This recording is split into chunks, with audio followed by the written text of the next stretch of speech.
Okay, here's another interesting revolver. I picked this up at an auction. It is a Smith & Wesson 3220 Winchester centerfire, model of 1905, fourth change. They started manufacturing these guns in 1905, and they had 4 different design changes.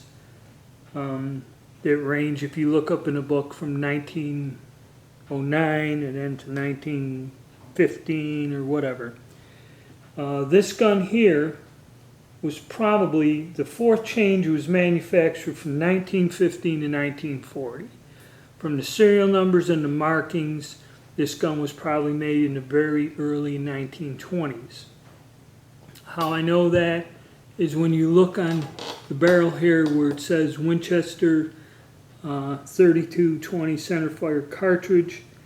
After 1928, it was just stamped 3220. Okay, so that kind of helps you date the gun when you research it. And it was probably re-nickeled because you can see underneath the nickel plate where it was rusted at one time. And also these grips are incorrect.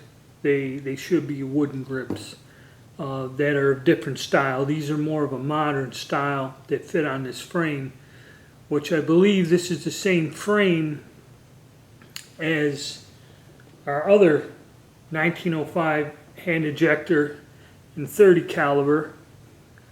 It's the same size frame, which this ended up becoming a Model 10. So this was like an early Model 10, which I believe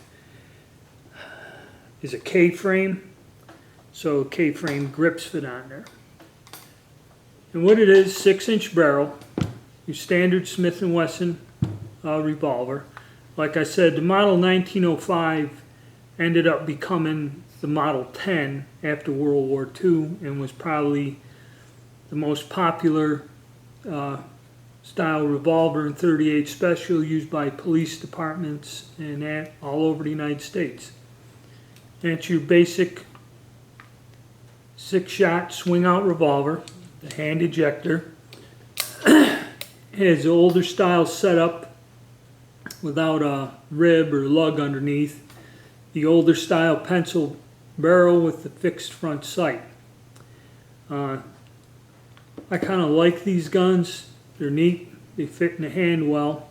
And this is in the caliber 3220, which was kind of, I guess they made these to go along. 3220 was a popular lever action rifle caliber.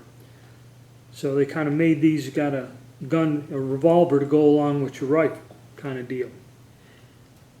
And the one thing about these though is you have to beware. There weren't a lot of them made. They didn't survive.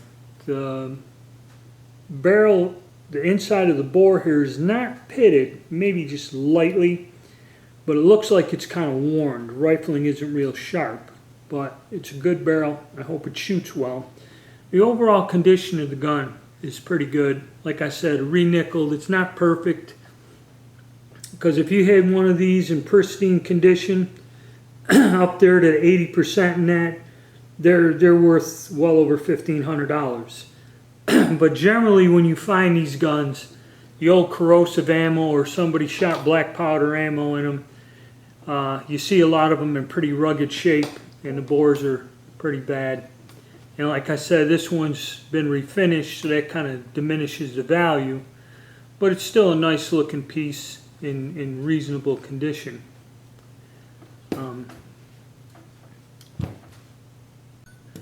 Okay, and one thing about this particular gun, especially the 3220, is at one point in time there were a lot of knockoffs, foreign-made copies.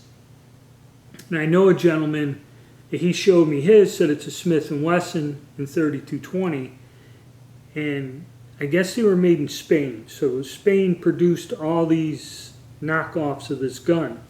And looking at some photographs on the web, they range from where you can tell they're junk just by looking at them. They don't even have the little indent or something here. It's just like a little rod sticks out with nothing underneath. Real, how can I put it? Really cheesy looking. I mean, it looks bad. You look at the gun, you can tell it's a cheap copy. It's low quality, real terrible. And you can get them to where they range, to where the gun this older gentleman showed me. I mean, if you look at it, it's blued. You look at it, visually holding it up, it looks identical. It's good quality.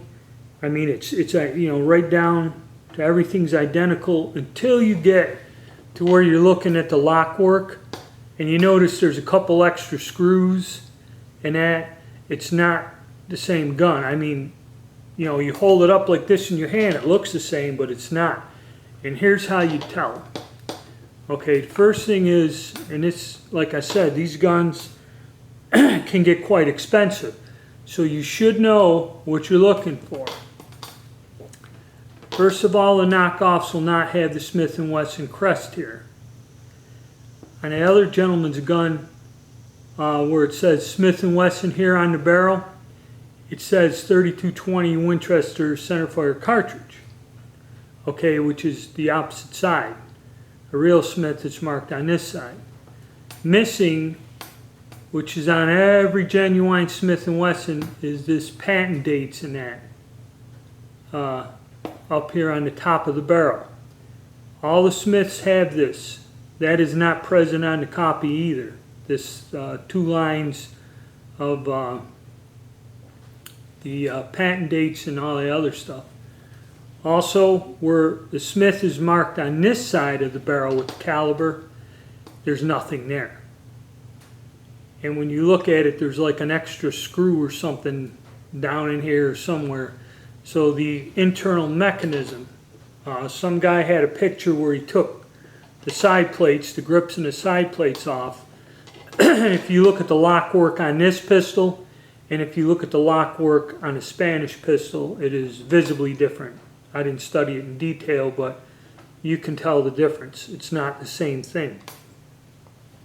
So these are a neat gun, collectible gun. They're kind of hard to find, but beware.